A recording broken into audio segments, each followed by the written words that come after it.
In today's day of age, it looks like hoop dreams aren't hoop dreams if you don't have money or your family has money. In today's video, I'm going to be breaking down how evolution has taken over basketball and how NBA players aren't from the hood no more.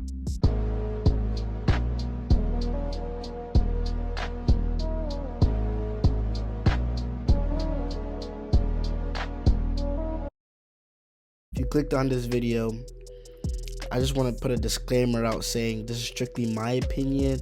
I'm not saying this to offend anybody or to harm anybody. But in today's day of age, it seems like basketball players aren't from the hood. Back then, people used to think the only way to make it out of the trenches, the only way to make it out the gutter, the hood, is to grind and play basketball because they were so good at the sport. They think that is their only option and it could save them. But now, things aren't starting to look like that. And the reason is literally because of money and the fact that the NBA is becoming more of a family. If you don't know what I mean by family, let me put it like this. Steph Curry's dad was in the NBA. Del Curry. You have to have connections. Most kids' fathers were already in the NBA, so they're already having the opportunity to play in the NBA. They have the best facilities, the best training. They have the best thing growing up as kids. Another example would be Bronny James. His dad is His dad is LeBron James. He was gonna get his son. Bryce is on the way to coming into the league. That right there should already tell you. We have a hooper, people don't know him, but his name is Jabari Smith Jr. If you're not a casual, you know definitely who I'm talking about. His name is Jabari Smith Jr. His dad was in the NBA. Bro, dude came in the NBA and said, LeBron James, you played against my dad. Let me play that clip for y'all. Hey, you played against my dad. Your first NBA game ever. Really? Sacramento. So, like, in our age, bro, it's looking like the NBA is really just going to become a junior association because these kids are already having their fathers play in the NBA and make it out the struggle to the point where they don't even have to make it out the struggle. They have the best equipment. They have the best facilities, the best training for them to already maximize their abilities to be making it to the NBA, and they have the NBA genes. So you can't get mad at them, but I also see why people would also say the NBA players aren't from the hood anymore. You also got to look at it like this too. The NBA is a business, right? It's a business aspect. You got to look at it like this. The kids that are trying to make it to the NBA, the best way for them to even make it to the NBA is literally through AAU. But AAU is expensive. It's expensive. So nowadays, those kids that were from the hood, the struggle, they don't even have the money to even pay for the NBA. I mean, for an AAU team. They don't have the money to pay for an AAU team. Yeah, you could say they could get a scholarship or a coach could slide them in. But the only way that would be possible is if they are extraordinary great and they bring attention to the team. Yes, status is also taking over the league right now. You need to have some sort of status for you to even be known enough, for you to be accepted enough. Not accepted, but you know what I mean when I'm saying this, right? So therefore, the kids that were struggling, the hood, don't even have the money anymore to even play AAU, to even get the chance to be noticed to make it into their high school team. Because look, these kids out here, they're willing to move across across states just to play for a specific team so they can be noticed. Like we had a guy named Dior Johnson. I'm sorry for what happened. I'm sorry about his situation, about how he had to go through the whole jail situation, everything like that. But we have a guy named Dior Johnson, right? He was bouncing around from AAU teams to AAU teams to AAU teams just so he can maximize his ability to be put out on the radar right there. Mikey Williams, I remember this so vividly. Bro used to live in California, right?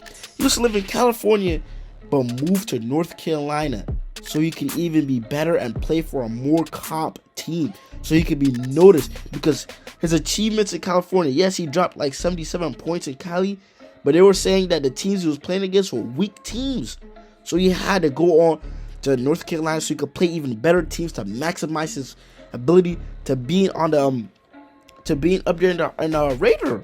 Like, let's say this too, Bronny James himself, Bronny James, not LeBron, Bronny James. He was gonna play for Sharif. People who don't know what I'm saying, is Sharif, Shaq's son's school. It was like Crossroads or something. I'm gonna put a picture. I don't know what it's called, but it was Sharif, his high school team, right? But then he decided to move to Cali so they could play for Sierra Canyon, because Sierra Canyon is a top level recruiting high school basketball team, and it's a national team where people are going to be looking at it. So you also have to realize that these kids, you're going to have some sort of money. There's no way in our age now you're gonna make it to the NBA without having money to begin with. I know it's sad. I know how back then even the movies portrayed the fact that kids had the option to make it to the NBA if they were broke, if they had nothing, if they were literally straight from the bottom of the barrel. Yes, I know, and I'm sorry, in this video I'm not acting the way I normally act, because this is some real stuff that I'm talking about here. The NBA is changing, and in the future it may even be worse. The NBA will not even be an option. It will not be an option for kids that are just like me, who are broke, who think that the only way to make it in life is to be good at a sport. It's not gonna work like that no more. It's not. You have to get extremely lucky. You literally have to, like John Morant's situation right there should be a testimony.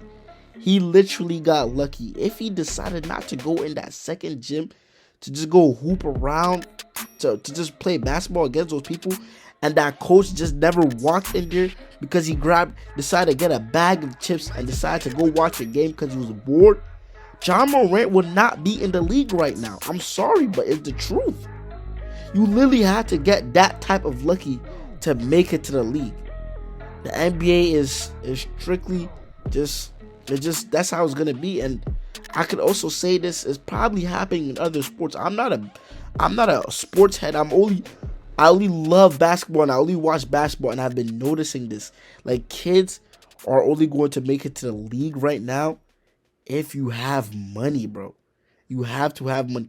And I also said this earlier too. You gotta have some type of status. Look at Jared McCain right here.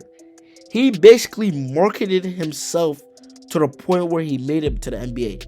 You might say, oh wait, what are you talking about? No, Jared McCain was not even ranked before he started doing his TikToks. He was not even on ESPN's radar. He started doing his TikToks, and he got his name out there to the point where people started wanting to watch his game, and then it took notice. He literally grabbed attention and marketed himself to the point where he got ranked, and then he started climbing up the rankings. He was like at the 50th or something his sophomore year. Then in his junior year, he was already at top 20 or 15 or something. I don't know what he ended it with. Hold on, I'm gonna be right back to go check to see what he ended with. Bro ended in 10th.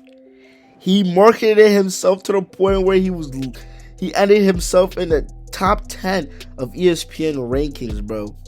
He passed Mikey Williamson. Mikey Williamson was like top 3, and he slowly declined. But Jeremy Kane marketed himself. And that's why I say status also helps if you have some type of social media presence, because you also got to look at it like the NBA is also a business. It's an entertainment business. So you have to have some type of status. You have to have a reason to why people would want to watch you.